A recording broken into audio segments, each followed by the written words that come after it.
এই রিতামই আসল কালপিট। এই রিতামই তোমাদের দুজনের মাঝে ভুল বোঝাবুঝি সৃষ্টি করেছে।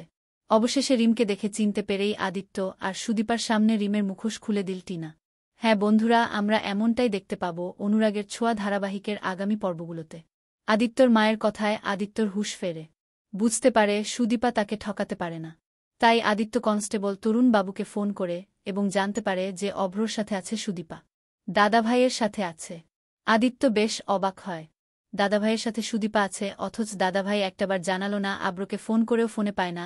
আদিত্য বেরিয়ে পড়ে তরুণ বাবুকে বলে ওই গাড়িগুলো ফলো করতে এবং যেখানে আছে সেখানে গিয়ে দাঁড়াতে। আদিত্যের কথামত তরুণ বাবু ওই ধাবার কাছে গিয়ে দাঁড়িয়ে থাকে। আদিত্য ওই ধাবার কাছে পৌঁছে যায়। অন্যদিকে রিতমও বসে থাকে না। রিতমও সুদীপা আদিত্য মিল হয়ে যাবে এটা বুঝতে পেরেই ওই পিজিতে চলে যায় সুদীপাকে আগের থেকে সরানোর জন্য, কিন্তু পিজিতে গিয়েই দেখতে পায় সুদীপা ওখানে নেই। সুদীপা তার দাদার সাথে বাইরে গেছে। চারদিকে খোঁজার জন্য বেরিয়ে পড়ে ওই রিতম। চারদিকে সুদীপাকে খুঁজতেও থাকে। অন্যদিকে দেখা যায় ধাবার সামনে সুদীপাকে দেখতে পেয়ে আদিত্য ছুটতে গিয়ে বলে, সুদীপা আপনি এখানে কি করছেন? এত রাতে এখানে কি করছেন? আপনি বাড়ি ফিরে চলুন। সুদীপা বাড়ি ফিরে চলুন। আদিত্যকে উচিত জবাব দিয়ে সুদীপা বলে, বাড়ি কিসের বাড়ি মিস্টার চৌধুরী? ওটা তো আমার বাড়ি নয়, আমি যাব না। যে সম্পর্কের কোনো মানে নেই, ভিত্তি নেই, সেই সম্পর্ক বয়ে বেড়ানোর কোনো অর্থই নেই। আমাদের বিয়েটা হয়েছে ঠিকই, তবে আমাদের মধ্যে কোনো সম্পর্কই নেই। এটা একটা মিথ্যে বিয়ে। আপনি তো দায় পড়ে আমাকে বিয়ে করেছেন। আদিত্য সুদীপাকে বোঝানোর চেষ্টা করে না, সুদীপা না, আপনি আমাকে ভুল বুঝছেন। ঠিক তখনই সেখানে প্রফেসর রিতম চলে যায় এবং সুদীপা আদিত্যর কথোপকথন শুনে বুঝতে পারে দুজনের তো মিল হয়ে যাবে। যখনই আদিত্য সুদীপাকে বলতে যায়, সুদীপা আমি আপনাকে, তখনই রিতম গিয়ে বলে, সুদীপা তুমি ওই লোকটার একটা কথাও বিশ্বাস করবে না।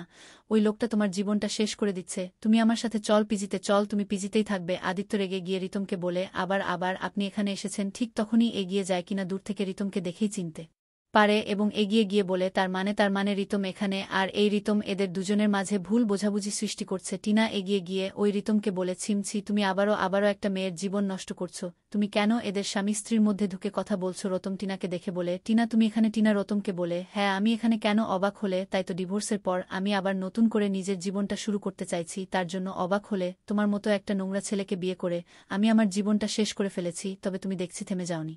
আবারও নতুন করে অন্য একটা মেয়ে জীবন নষ্ট করার চেষ্টা করছ। সুদীপা, আদিত্য, আমি তোমাদেরকে বলছি তোমাদের মাঝে যা ঝামেলা হচ্ছে তা এই রিতম ইচ্ছাকৃতভাবে সৃষ্টি করছে। এই ইতম সবকিছুর জন্য দায়ী। এই ইতম আসল কালপিট। টিনা যে ইতমের স্ত্রী ছিল এটা জানতে পেরে আদিত্য এবং সুদীপা দুজনেই অবাক হয়ে যায় এবং বুঝতে পারে যে তার মানে ইতম প্রফেসরই কিছু করছে তাদের মাঝে ভুল বোঝাবুঝি সৃষ্টি করার জন্য।